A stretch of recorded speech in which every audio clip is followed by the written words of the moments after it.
नमस्कार।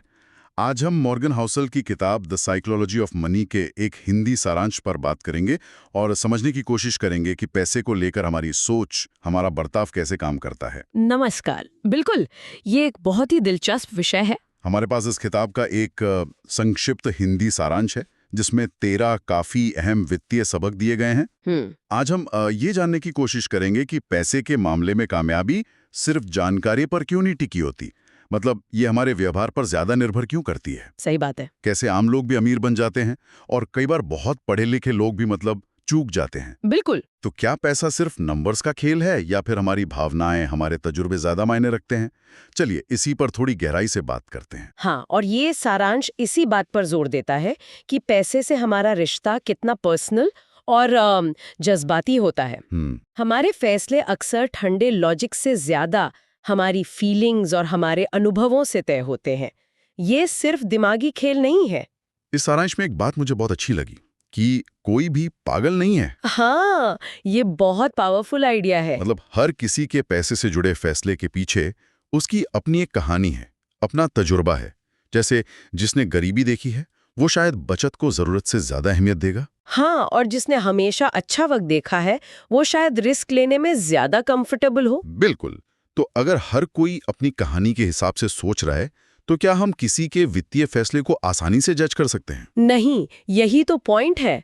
ये समझना जरूरी है कि हर कोई अपने अनुभव के दायरे में अपने हिसाब से तर्कसंगत फैसले ले रहा होता है। अच्छा। और इसी से जुड़ा एक और सबक है कि सिर्फ स्मार्ट होना काफी नहीं है, व्यवहार पर कंट्रोल रखना ज्यादा जरूरी है। मतलब कॉमन सेंस और डिसिप्लिन। हाँ, सामान्य समझ और अनुशासन मिलकर अक्सर सिर्फ हाई इंटेलिजेंस से ज्यादा काम आते हैं।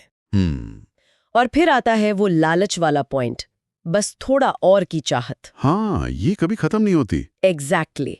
अगर ये तय नहीं किया कि हमारे लिए कितना काफी है या इनफ क्या है, तो सब कुछ पाकर भी गंवाने का खतरा बना रहता है।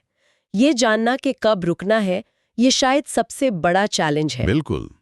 अच्छा, फिर आता है वो कंपाउंडिंग का सिद्धांत, जिसे अक्सर जादू कहा जाता है। हाँ, एल्बर्ट आइंस्टाइन ने इसे दुनिया का 8वां अजूबा कहा था शायद। हाँ शायद। जैसे वॉरेन बफे की ज्यादातर दौलत तो 50 की उम्र के बाद बनी। क्यों? क्योंकि वो लंबे समय तक इन्वेस्टेड रहे। सही। ये जो जल्दी अमीर बनो वाली सोच है ना, ये उसके बिल्कुल उलट है। बिल्कुल उलट। कंपाउंडिंग के लिए सब्र चाहिए। और यहीं पर बचत का महत्व भी आता है, जैसा सारांश कहता है। क्योंकि बचत वो चीज है जिस पर हमारा कंट्रोल होता है ना? बिल्कुल।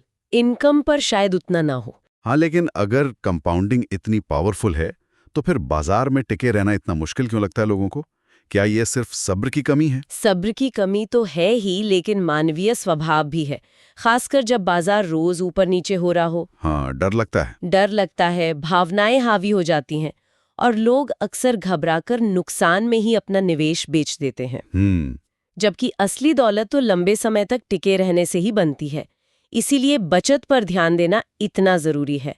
आमदनी हमेशा हमारे हाथ में नहीं होती, पर बचत होती है। सही कहा, ये असली कंट्रोल है। जी। एक और बड़ी दिलचस्प बात है सारांश में कि दिखावे के लिए खर्च मत करो। हाँ, ये बहुत प्रैक्टिकल सलाह है। लोग आपकी महंगी चीजों से, मतलब गाड़ी या घड़ी से, उतने इंप्रेस नहीं होते जितना हम सोचते हैं। नहीं होते।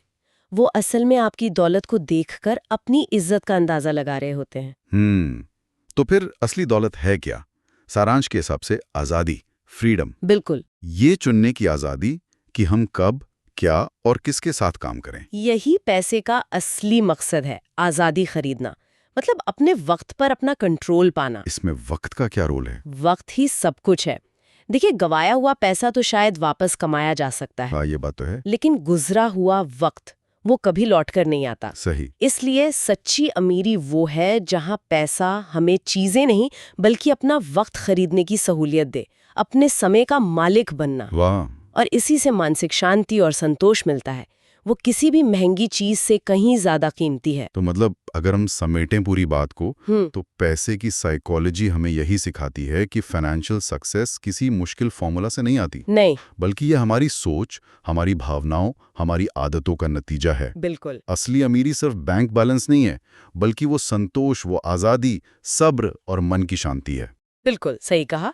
और ये समझ हमें हर सिचुएशन में, चाहे बाजार ऊपर जा रहा हो या नीचे, समझदारी से काम लेने में मदद करती है। जैसा सारांश का निचोड़ है, पैसे की समझ जानकारी से कम आपके व्यवहार से ज्यादा आती है। सही।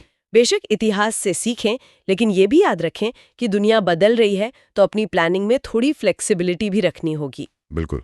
तो जाते जाते एक सवाल है सोचने के लिए, जी। अपनी वित्तीय जिंदगी को देखते हुए अपने व्यवहार का वो कौन सा पहलू है जिस पर सबसे ज्यादा ध्यान देने की जरूरत महसूस होती है? इस पर जरूर सोचिए।